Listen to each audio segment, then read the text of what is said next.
It was a freezing December evening in Russia. Snow covered the streets like a white blanket, and inside a centuries-old cathedral, candles flickered softly against golden walls. The air was sacred, still, and heavy with history. This cathedral had witnessed wars, prayers, cheers, and triumphs.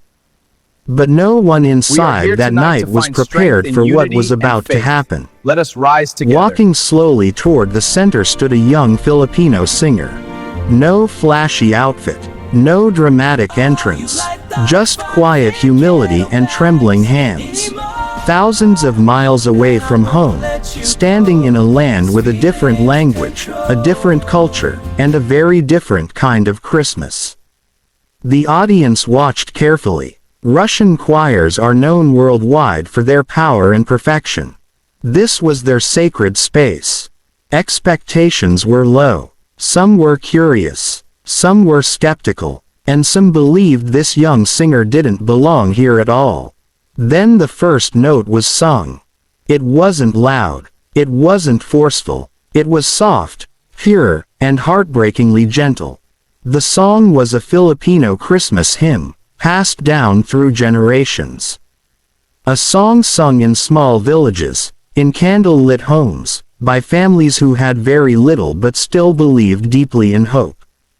A song about faith, sacrifice, and light in the darkest nights. As the melody floated upward, something extraordinary happened. The cathedral fell completely silent. Not the awkward silence of disinterest, but the holy silence of awe. Every breath seemed to pause. Even the candles appeared to flicker slower, as if listening. The Filipino singer closed their eyes and poured every memory into that song. Memories of Christmas far from wealth. Of parents working overseas. Of empty chairs at family tables. Of prayers whispered quietly before sleep. Every emotion was carried in that voice. And suddenly, something changed in the room. A woman in the front row wiped her eyes. A priest lowered his head. A man who had stood tall and unmoving for the entire performance began to tremble. One by one, tears appeared. Not dramatic sobs, but silent tears that fell without permission. This was no longer just a performance. It was a moment. The final note echoed against the cathedral walls, rising upward into the dome like a prayer finally answered. And when the sound faded, no one clapped immediately. No one spoke. They couldn't. Then, slowly, the applause began. It wasn't loud at first. It was respectful, emotional, almost reverent, and then it grew louder. Louder. Until the entire cathedral stood on its feet. People were crying openly now. This moment didn't stay in Russia. A video of the performance spread online like wildfire. Millions watched it in silence. Comment sections filled with messages from every corner of the world. People said they didn't understand the language, but they felt the meaning.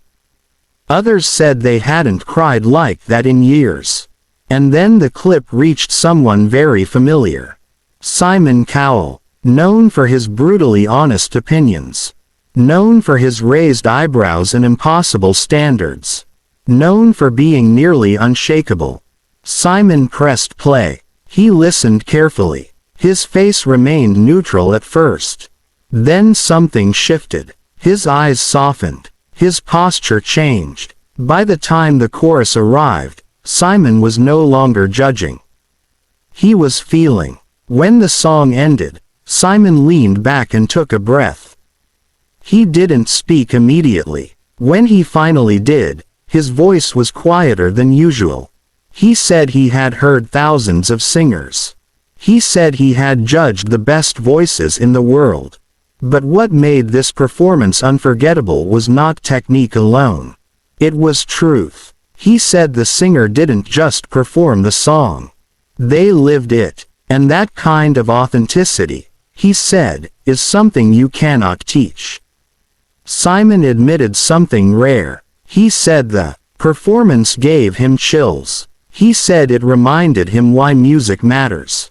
Why talent shows exist. Why voices from unexpected places can change the world. For the Filipino singer, this moment was life-changing. Back home, families gathered around phones and televisions, crying together. Children saw someone who looked like them, sounded like them, representing their culture on the world stage with dignity and grace.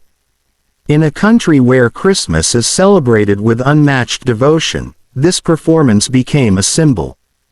A reminder that even in hardship, Filipinos carry music in their souls. That their voices can reach places they've never been, and hearts they've never met. The singer later said they were terrified that night. Terrified of failing. Terrified of being misunderstood. But they trusted the song. They trusted their roots. And they trusted that emotion speaks louder than language. And they were right. That night, a Russian cathedral cried. Not from sorrow, but from connection. A Filipino Christmas song became a bridge between cultures. Between nations. Between strangers. And somewhere in the world, Simon Cowell sat quietly, reminded once again that the greatest performances don't shout. They whisper straight to the heart.